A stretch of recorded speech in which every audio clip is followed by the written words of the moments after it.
নমস্কার।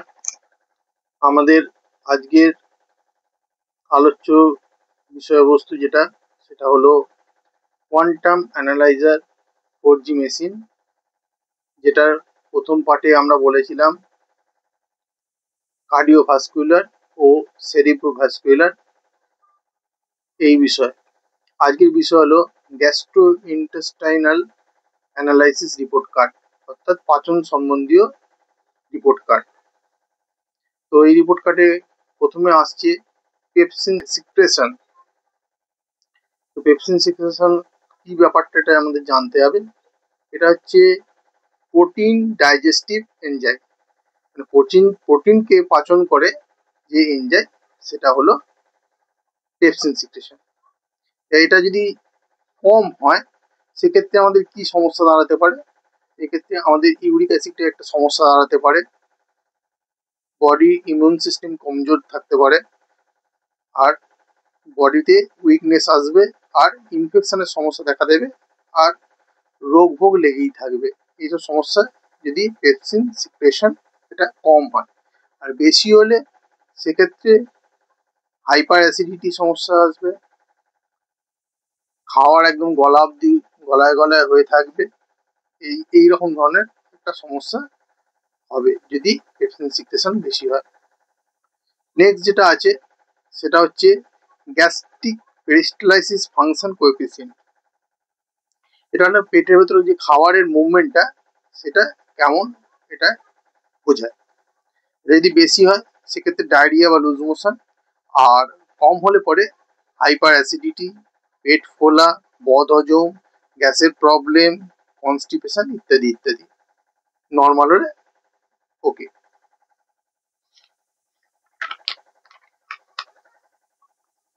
Next point, gastric absorption function coefficient.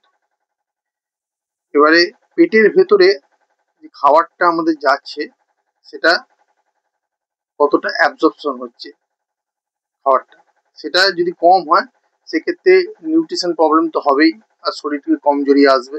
আর যদি বেশি হয় তাহলে নর্মাল বা বেশি হলে এটা ভালো, ওকে। নেক্সট যেটা সেটা হচ্ছে small intestine peristalsis function coefficient. সেটা হলো আমাদের যে স্মল ইন্টেস্টাইনে আমাদের খাবারের মুভমেন্টটা এরকম, এটাকে ডিফাইন করে। যে এটার স্পিডটি যদি কম হয় তাহলে অ্যাসিডিটি, কনস্টিপেশন, পাইলস এইসবের সমস্যা থাকবে। আর যদি বেশি হয় তাহলে গ্যাস্ট্রিকের সমস্যা, লুজ মোশন, ডায়রিয়া এই ইত্যাদি ইত্যাদি সমস্যা দেখা দিতে পারে। নর্মাল হলে এটা ওকে। এরপরে হচ্ছে small intestine absorption function coefficient. তাহলে স্মল ইন্টেস্টাইনে খাবারের শোষণ ক্ষমতাটা এটা বোঝাচ্ছে। এটা যদি কম হয় তাহলে সেক্ষেত্রে বডির কমজোরি থাকবে, খাওয়ার যে ইচ্ছা মানে খিদে সেটা থাকবে না, এনার্জি লেভেল সবসময় লো থাকবে। আর নর্মাল বা হাই হলে খুব ভালো, এনার্জি লেভেল খুব ভালো এবং body fit. Next report card হচ্ছে large intestine function analysis report card. এখানে প্রথম পয়েন্ট যেটা আছে সেটা হচ্ছে large intestine peristalsis function coefficient, অর্থাৎ লার্জ ইন্টেস্টাইনে আমাদের খাবারের মুভমেন্টটা কত কিরকম সেটা বোঝায়। এটা যদি বেশি হয় সেক্ষেত্রে লুজ মোশন, আর কম হলে কনস্টিপেশন, কমন ব্যাপার। নেক্সট পার্ট হচ্ছে কোলোনিক অ্যাবজর্পশন কোএফিসিয়েন্ট, অর্থাৎ কোলনে আমাদের খাবারের শোষণ বা অ্যাবজর্পশন কিরকম সেটা বোঝাচ্ছে। এটা যদি বেশি হয় সেক্ষেত্রে স্টুল শক্ত হয়ে যাওয়ার একটা প্রবণতা থাকবে, কনস্টিপেশনের একটা সমস্যা আসবে, বা বদহজমের একটা সমস্যা আসবে। আর যদি কম হয় সেক্ষেত্রে লুজ মোশন বা বারবার একটা পটি যাওয়ার প্রবণতা থাকবে। নেক্সট পয়েন্ট হলো ইন্টেস্টাইনাল ব্যাকটেরিয়া কোএফিসিয়েন্ট, অর্থাৎ ইন্টেস্টাইনালে যে হেলদি ব্যাকটেরিয়া থাকে আমাদের, যাকে আমরা প্রোবায়োটিক বলে থাকি, এটা খারাপ যে শরীরে ব্যাকটেরিয়া, হ্যাঁ, সেটাকে তার সাথে লড়াই করতে আমাদের সাহায্য করে।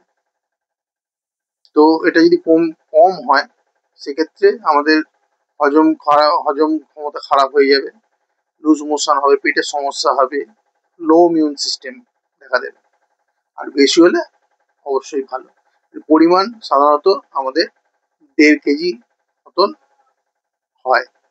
আর এটা যদি আপনি খালি পেটে চা খান তাহলে পরে এই ব্যাকটেরিয়া আমাদের শরীরে মারা যাবে। অর্থাৎ খালি পেটে চা খাওয়া মানে এই ব্যাকটেরিয়াকে মেরে ফেলা হবে।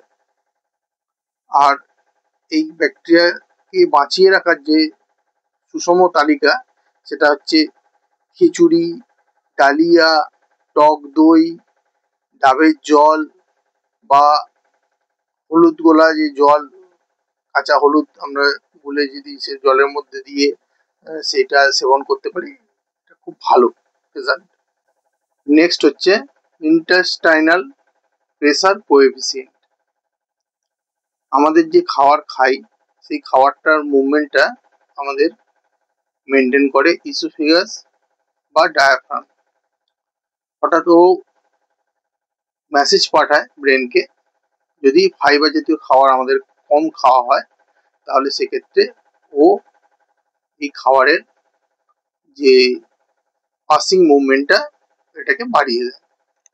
আর এটা যদি বেশি থাকে তাহলে সেক্ষেত্রে কনস্টিপেশন, আর কম হলে লুজ মোশনের একটা সম্ভাবনা দেখা যায়।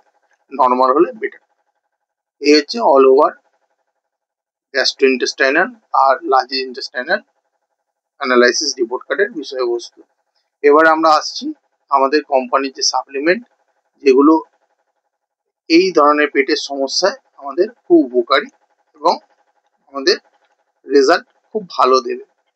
সেটা হচ্ছে আকাই জুস, ননি জুস, অ্যালোভেরা জুস। এই তিনটে জুস যদি আমাদের ইউজ করা যায় এই ক্ষেত্রে পেটের সমস্যা আমাদের অনেক অংশে দূর থাকবে। এই হলো আমাদের অল ওভার ইন্টেস্টাইনাল এবং গ্যাস্ট্রোইন্টেস্টাইনালের আলোচ্য বিষয়বস্তু। আজকে এখানেই আমরা আমাদের আলোচনা সমাপ্ত করছি। আমাদের ভিডিও যদি আপনাদের ভালো লেগে থাকে তাহলে আপনারা লাইক এবং শেয়ার অবশ্যই করবেন। আজকের মতন এখানেই সমাপ্ত করছি। ধন্যবাদ।